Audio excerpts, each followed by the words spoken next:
There are retired presidents around the world. You know, the level of pettiness that we see from this administration is shocking. You know, some of the things that people say, these guys talk about, they can make a dog cry.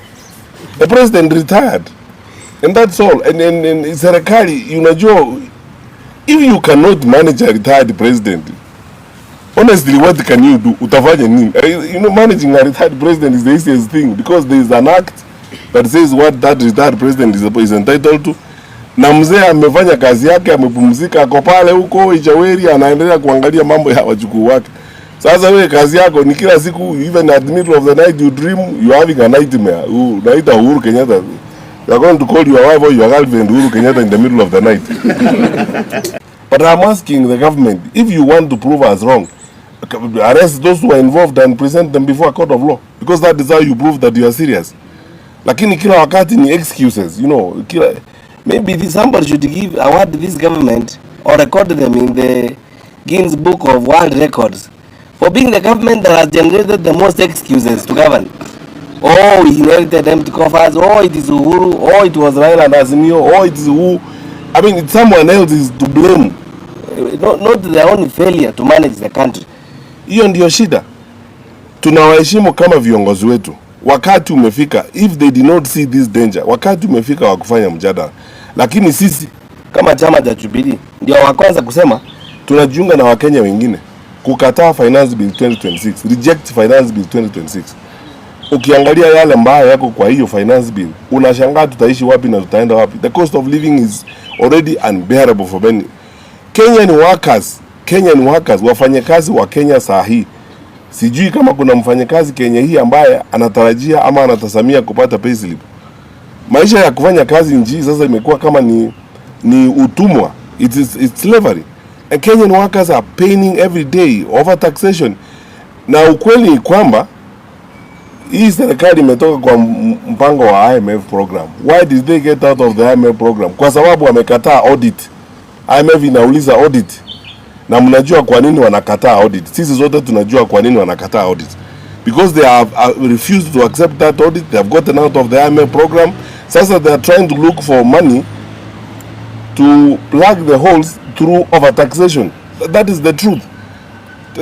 Tuambiane ukweli na tuambie wananchi ukweli yale ambayo yanafanyika.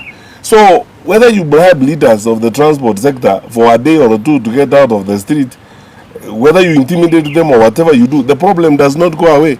And this is the same short-termism, short-sighted way of managing the country that these people have adopted. There's a problem, throw money at it, bribe some people, or alternatively intimidate them or abduct them, or alternatively say ni kabila fulani nataka kuleta shida.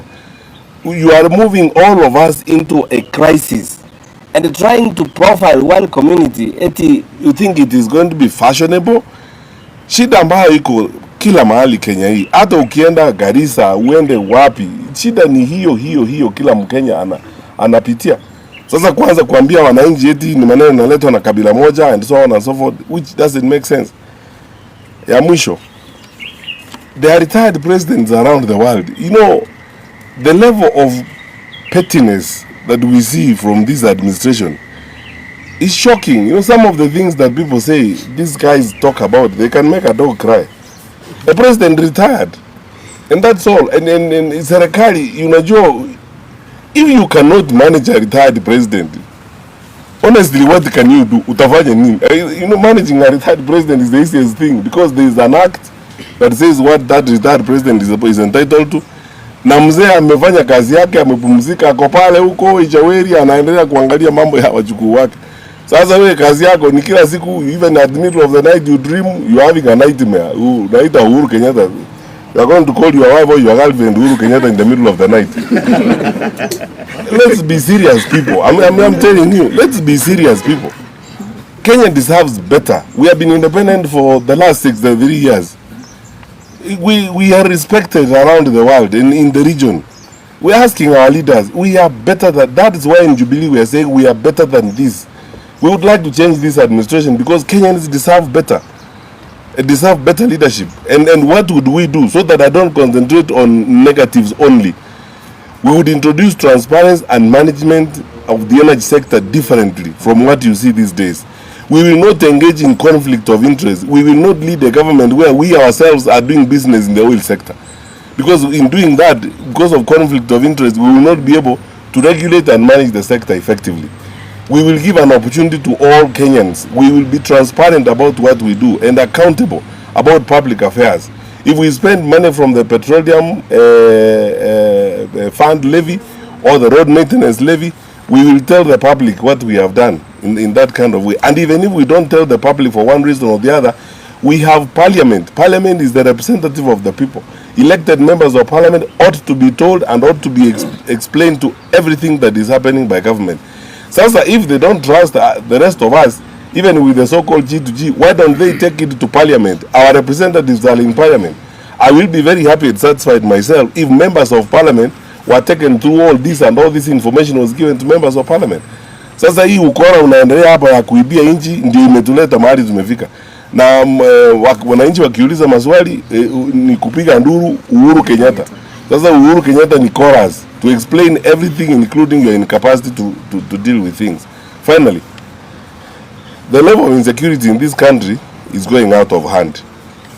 On this particular one, I am doing because I have an individual and personal responsibility as a former Minister of Interior. The level of insecurity in our country is going out of hand. In rural parts of this country, challenges like livestock theft and so on are on the rise. Homicide cases, cases of rape and the murder of women, femicide is becoming a crisis now in the country. You have noticed in the recent weeks what has happened. Young children raped, killed, and so on and so forth. Please, take charge. You have the law, you have the instruments. Take charge. And as you take charge, come out and engage candidly and listen to the people of Kenya. I respect and I believe everyone should respect our religious leaders.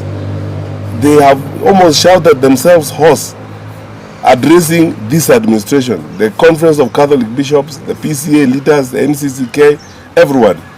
Please listen to those men and women of God, and government should listen. But for now, we will all be holding now public engagements ourselves as we go along with our members, discussing Finance Bill 2026.